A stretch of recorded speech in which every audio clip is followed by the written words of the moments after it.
Hello friends, welcome to my art. தேவையான பொருள் எல்லாம் நான் டிஸ்கிரிப்ஷனில் ஆட் பண்ணியிருக்கேன், போய் செக் பண்ணி பார்த்துக்கோங்க. நான் இன்றைக்கி வைக்கக்கூடிய தக்காளி குருமா ஒரு 5-4 பேர் சாப்பிடலாம். ஸோ வாங்க வீடியோக்குள்ளே போகலாம். நான் இன்றைக்கி யூஸ் பண்ணது கடலை எண்ணெய். ஸோ கடலை எண்ணெயை நல்லா ஹீட் பண்ணிவிட்டு அதில் கொஞ்சமாக நம்ம எடுத்து வச்சுருக்கக்கூடிய சின்ன வெங்காயமும் வெள்ளைப்பூடும் போட்டு நல்லா கோல்டன் ப்ரௌன் வர வரைக்கும் எடுத்து ஃப்ரை பண்ணி ஒரு பிளேட்டில் ட்ரான்ஸ்ஃபர் பண்ணிக்கலாம். அதுக்கப்புறமா கொஞ்சமாக கடலைப்பருப்பு, கொஞ்சமாக மிளகு உங்கள் காரத்துக்கு ஏற்ப போட்டுக்கலாம். ஏன்னா நம்ம மிளகா வத்தல் ஆட் பண்ணுவோம். ஸோ அதுக்காக தான் சொன்னேன். ஸோ நம்ம இதையும் நல்லா கொஞ்சம் ஃப்ரை பண்ணி எடுத்துகிட்டு அதுக்கப்புறம் கொஞ்சமாக நான் மசாலாஸ்லாம் ஆட் பண்ணிக்கிறேன். அது நான் டிஸ்கிரிப்ஷனில் கொடுத்துருக்கேன், பார்த்துக்கோங்க. அதையும் நல்லா ஃப்ரை பண்ணி ஒரு பிளேட்டில் ட்ரான்ஸ்ஃபர் பண்ணிவிட்டு கொஞ்சமாக அதுக்கப்புறமா அதையும் வதக்கி தனியாக எடுத்து வச்சுக்கிறோம். அதுக்கப்புறம் கொஞ்சமாக தக்காளி, அது கூட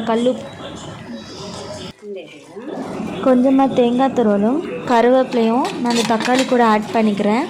ஆட் பண்ணிவிட்டு கொஞ்சம் மஞ்சத்தூளும் மல்லித்தூளும் அது கூடவே சேர்த்து ஆட் பண்ணிவிட்டு கொஞ்சம் பச்சை வாசனை போகிற வரைக்கும் வதக்கி எடுத்துக்கிறோம். அதை ஒரு பிளேட்டில் நல்லா ஆற வச்சு எடுத்ததை ஒரு மிக்ஸி ஜாரில் போட்டு பேஸ்ட் பண்ணிக்கலாம். அச்சோ, கரண்ட் போச்சு. நல்லா சுத்தமாக கழுவி எடுத்துகிட்டு அது கூட நம்ம மிக்ஸி ஜாரில் போட்டிருந்த எல்லா திங்ஸும் 1 by 1 அரைச்சி எடுத்துக்கலாம். இதில் நைஸாக அரைச்சி எடுத்துக்கணும்.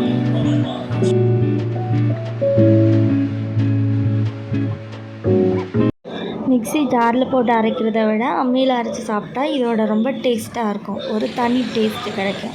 சரி வாங்க, இப்போ நம்ம ஆல்ரெடி கொஞ்சம் அரைச்சி வச்சுருந்த அந்த வெங்காயம், வத்தம் அதெல்லாம் அரைச்சி எடுத்து ஒரு பிளேட்டில் ட்ரான்ஸ்ஃபர் பண்ணிக்கலாம்.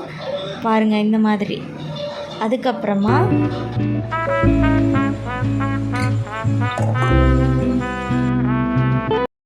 நம்ம எடுத்து வச்சுருந்த தேங்காய் இருக்கு இல்லையா, தேங்காய் தக்காளி, அதையும் நம்ம இந்த மாதிரி நைஸாக பேஸ்ட் போல் அரைச்சி எடுத்துக்கலாம். அம்மியை கழுவும் போது அந்த தண்ணியை நம்ம வேஸ்ட் பண்ணக்கூடாது. ஸோ அதையும் நம்ம யூஸ் பண்ணிக்கலாம் குழம்புக்கு ஆட் பண்ணுறதுக்கான. ஸோ அது கொஞ்சம் கூட டேஸ்ட்டாக இருக்கும்.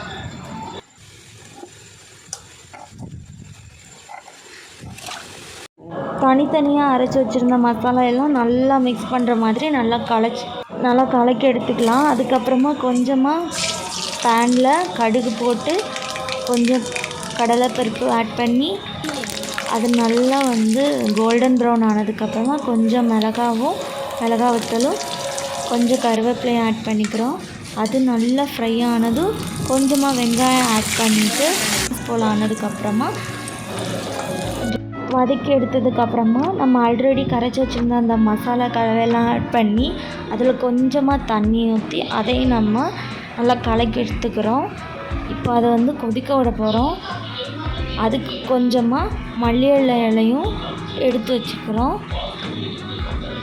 அது கொஞ்சம் கொதித்து வந்ததுக்கப்புறமா அந்த மல்லி இலையை தூவி இன்னமும் ஒரு 5 நிமிஷம் நல்லா கொதிக்க விட்டுட்டு, ஏன்னா அது மசாலா வாடை போகணும். ஸோ அதுக்காக நம்ம நல்லா கொதிக்க விடுறோம். இப்போ நம்ம மல்லி இலையை தூவிக்கலாம்.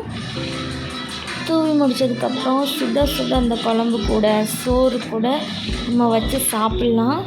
வாங்க, இப்போ எனக்கு லன்ச் ரெடி ஆயாச்சு. நான் போய் சாப்பிட்றேன். நீங்களும் சாப்பிட்டு உங்கள் ஃப்ரெண்ட்ஸுக்கும் ஷேர் பண்ணி கொடுங்க. நீங்களும் மறக்காமல் ட்ரை பண்ணுங்கள். தேங்க்யூ ஃபார் வாட்சிங்.